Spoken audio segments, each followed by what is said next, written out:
여러분, 우리가 정말 잘 안다고 생각하는 이야기 속에 사실은 아주 큰 미스터리가 숨어 있다는 거 아세요? 오늘 바로 그 수수께끼를 한번 풀어볼 건데요. 이걸 따라가다 보면 어쩌면 이 복잡한 세상에서 우리가 진짜 있어야 할 곳, 우리의 진짜 집이 어딘지 알게 될지도 모릅니다. 자, 이야기는요, 정말 상상만 해도 끔찍한 한 가족의 악몽에서 시작돼요. 한번 생각해 보세요. 1년 중 가장 큰 축제로 막 사람들로 미어터지는 그런 도시의 한복판에서 세상에 내 눈에 넣어도 아프지 않은 내 아이를 잃어버린 거예요. 그 부모 마음이 어땠을까요? 정말 상상도 안 되죠? 네, 바로 이런 상황이었어요. 장소는 예루살렘이고 때는 1년 중 제일 큰 명절인 유월절. 그러니까 온 사방에서 사람들이 몰려들어서 도시는 그야말로 발 디딜 틈도 없고 정신이 하나도 없는 거죠. 혼돈 그 자체였어요. 바로 이런 아수라장 속에서 12살짜리 아들이 없어져 보는 겁니다. 부모가, 그러니까 마리아와 요셉이 아들을 찾아 헤맨 시간이 무려 3일입니다. 3일. 잠깐 한눈판 사이에 아이가 안 보여도 심장이 쿵 하고 내려앉는데 하루도 아니고 이틀도 아니고 사흘이라뇨. 와, 그 3일 동안 부모가 느꼈을 그 절망감, 그 공포, 이건 정말 말로 다 할 수가 없었을 거예요. 그렇게 피가 마르는 사흘이 지나고 드디어 부모가 성전에서 아들을 찾아냅니다. 그런데 진짜 놀라운 건 이제부터예요. 아이가 막 울면서 겁에 질려 있었을까요? 아니요. 오히려 당대 최고의 학자들, 그 종교 지도자들하고 둘러앉아서 막 토론을 벌이고 있는 거예요. 심지어 그 어른들이 아이의 지혜에 깜짝 놀라고 있었죠. 부모는 죽을 것 같은 심정이었는데 아이는 너무나 평온하고 깊이가 느껴지는 그런 모습이었던 거죠. 참 아이러니하죠. 자, 바로 이 지점에서 이 이야기의 핵심, 그 미스터리가 터져나옵니다. 겨우 아들을 찾아서 안도의 한숨을 내쉬면서도 한편으로는 너 왜 여기 있었니? 하고 야속한 마음이 들었을 거 아니에요? 바로 그 부모에게 이 소년이 정말 아무도 상상하지 못했던 아주 알쏭달쏭한 대답을 합니다. 바로 이 말이에요. 왜 저를 찾으셨어요? 제가 당연히 제 아버지 집에 있어야 할 줄 모르셨나요? 아니, 부모 입장에서는 얼마나 황당하겠어요? 아버지 집? 네 아버지는 나, 요셉인데? 이런 생각이 들지 않았을까요? 이 한마디, 이 아버지의 집이라는 말이 바로 오늘 우리가 풀어나갈 미스터리의 열쇠입니다. 자, 그럼 이제부터 이 수수께끼의 의미를 한번 파헤쳐보죠. 도대체 예수님이 말한 아버지의 집이라는 게 뭘까요? 이게 정말 어떤 장소를 말하는 걸까요? 아니면 우리가 생각하는 것과는 완전히 다른 차원의 이야기일까요? 여기를 보시면 그 차이가 확 드러나는데요. 왼쪽의 성전은 말 그대로 예루살렘에 있는 눈에 보이는 건물이잖아요. 특별한 날에 찾아가는 그런 장소죠. 하지만 오른쪽의 아버지의 집은 그런 게 아니에요.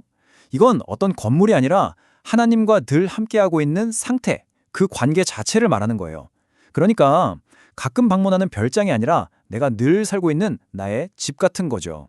이걸 아주 잘 표현하는 말이 바로 동행동거입니다. 한자 그대로 함께 가고 함께 산다는 뜻이에요.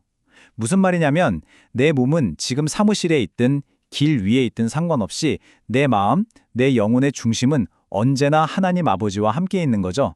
늘 그분과 함께 걷고 함께 사는 상태. 그걸 말하는 겁니다. 그러니까 핵심은 딱 이거예요.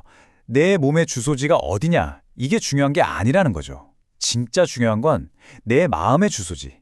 내 마음이 지금 어디에 머물고 있느냐. 이게 훨씬 더 중요하다는 겁니다. 이게 바로 어린 예수가 부모님께 그리고 우리에게 던진 메시지의 진짜 의미였던 거죠. 자, 그런데 이런 멋진 말이 그냥 선언으로만 그치면 의미가 없잖아요. 이게 실제 삶에서 어떻게 작동하는 걸까요?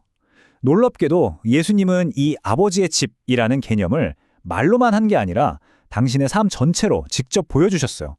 이걸 한번 나사렛 원리라고 이름 붙여볼게요. 예수님이 어떻게 하셨는지 한번 보세요. 첫 번째, 가장 거룩하다는 장소, 바로 그 성전에서 이 엄청난 말을 하셨죠. 그런데 두 번째, 그러고 나서 바로 그 성전을 떠나서 아주 평범하고 어쩌면 좀 촌스럽기까지 한 동네, 나사렛으로 돌아가요. 그리고 세 번째, 거기서 뭘 하셨을까요? 그냥 육신의 부모님 말씀 잘 듣고 평범하게 조용히 일상을 살아갑니다.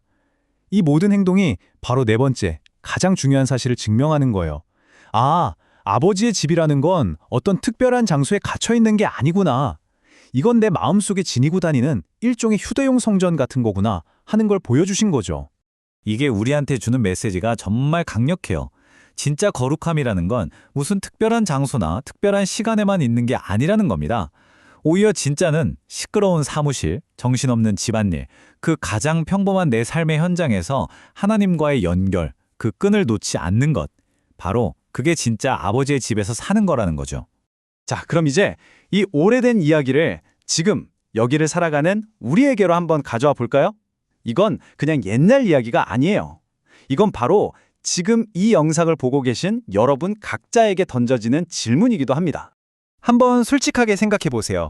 오늘 하루 여러분의 마음은 주로 어디에 가 있었나요? 아마 회사 업무 걱정, 아니면 집안일, 혹은 인터넷에서 본 자극적인 뉴스 같은 것들. 내 몸은 분명 여기 앉아 있는데 내 마음은 온갖 곳을 떠돌아다니고 있지는 않나요? 그럼 어떻게 하면 우리가 다시 아버지의 집으로 돌아갈 수 있을까요? 뭐 대단한 게 필요한 건 아니에요. 그냥 내 생각이 지금 어디로 흘러가는지 가만히 지켜보는 것부터 시작하는 거예요. 그리고 내가 또 세상 소음에 정신을 뺏겼구나 싶을 때 의식적으로 하나님과의 관계로 내 마음의 채널을 돌리는 거죠. 기억하세요. 우리의 진짜 집은 건물이 아니라 관계라는 거요. 그 변치 않는 관계 안에서 진짜 쉼을 얻을 때 우리는 비로소 동행동거하는 삶을 살게 되는 겁니다. 마지막으로 이 질문을 한번 던져보고 싶어요. 만약 여러분의 삶에서 가장 바쁘고 정신없는 바로 그곳이 동시에 가장 거룩한 공간이 될 수 있다면 어떨 것 같으세요? 아버지의 집은 저 멀리 어딘가에 있는 게 아닐지도 모릅니다. 바로 지금 여러분이 발 딛고 서 있는 바로 그 자리에서 시작될 수 있는 거니까요.